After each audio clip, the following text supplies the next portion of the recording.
अस्सलामुअलैकुम वरहमतुल्लाहि वबरकातुहू। उम्मीद करता हूँ कि आप सब ठीक होंगे, मज़े में होंगे। दोस्तों, ज़रा सोचिए कि अगर आज आपके माँ बाप आपको आवाज़ दे और आप मसरूफ़ होने की वजह से जवाब न दें तो क्या होगा।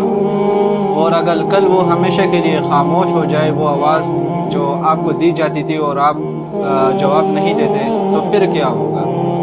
हम ज़िंदगी में सब कुछ हासिल करना चाहते हैं, मगर वो जन्नत भूल जाते हैं जो हमारे घर में मौजूद है, यानी माँ बाप। अल्लाह ताला ने कुरान मजीद में फरमाया, जिसका मफ़हूम ये है कि अपने वालिदैन के साथ हुस्न सलूक करो और उनको उफ़ तक न कहो। नबी करीम सल्लल्लाहु अलैहि वसल्लम ने फरमाया, जन्नत माँ के कदमों तले। और एक शख्स नबी करीम सल्लल्लाहु अलैहि वसल्लम के पास आया और पूछा, सबसे ज़्यादा हक़ किसका है।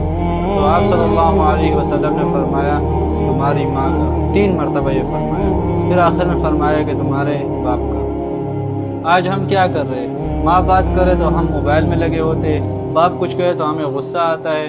हम दोस्तों के लिए वक़्त निकालते हैं, मगर वालिदैन के लिए वक़्त तो छोड़ो, कुछ भी नहीं। याद रखो, जब माँ बाप बूढ़े हो जाते हैं तो वो बच्चों की मोहब्बत के ज़्यादा मोहताज हो जाते हैं। एक लड़का था, वो हमेशा अपनी माँ को नज़रअंदाज करता था। एक दिन उसकी माँ बीमार हो गई और अस्पताल में दाखिल हो गई। जब डॉक्टर ने कहा कि अब वक़्त कम है, तो वो लड़का रो पड़ा और कहने लगा, माँ एक बार मुझे माफ़ कर दीजिए। तो लेकिन जो वक़्त था वो तो ख़त्म हो गया। आपके लिए एक नसीहत है, रोज़ाना माँ बाप से बात करें, उनके साथ वक़्त गुजारें, उनके लिए दुआ करें, कभी आवाज़ ऊंची ना करें।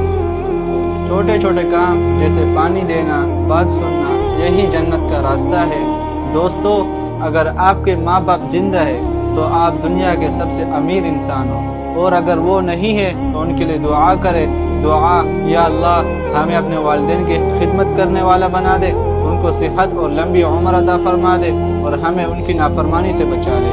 आमीन सुम्मा आमीन। उम्मीद करता हूँ कि आपको ये वीडियो पसंद आई होगी, तो सब्सक्राइब करें, लाइक करें और अपने जान पहचान और दोस्तों के साथ शेयर करें।